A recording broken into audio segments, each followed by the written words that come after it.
আল্লাহ, এই দা আমাকে শক্তি দাও। আমার মানিব্যাগটা তো অলরেডি আইসিইউতে চলে গেছে।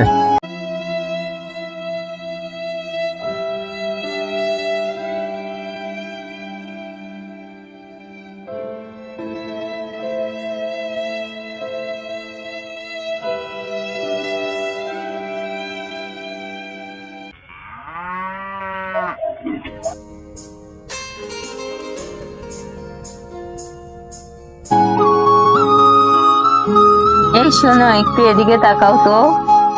এই শোনো, ঈদের তো আর একদিন বাকি। ছোট একটা লিস্ট করেছি ঈদের জন্য। মিলিয়ে নাও, দেখো তো হিসাবগুলো ঠিক আছে নি, ঠিকঠাক মতো করছি নাকি। দেখি তো, দাও তো, লিস্ট করছো।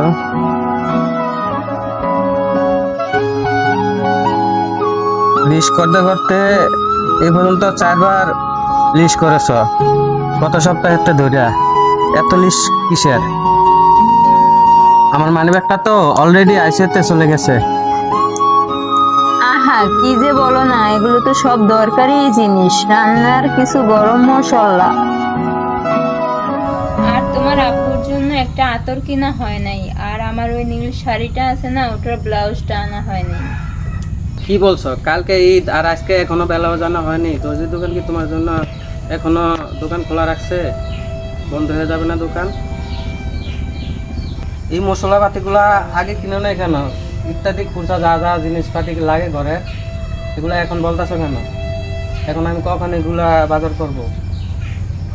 আমি কি ইচ্ছে করে রেখে দিয়েছি? তুমি তো প্রতিদিন বলো কাজের থেকে এসে আজ ভালো লাগে না, কাল যাব, এরকম বলতে বলতে ঈদের আগের দিন চলে এসেছে, আর এখন আমার দোষ পাচ্ছ?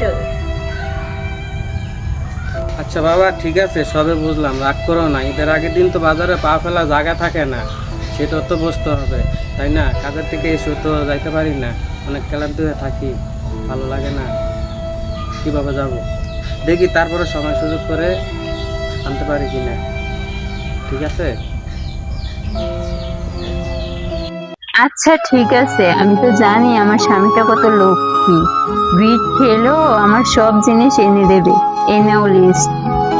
আর আসার সময় 2 কেজি মিষ্টি নিয়ে এসো, মেহমান আসবে।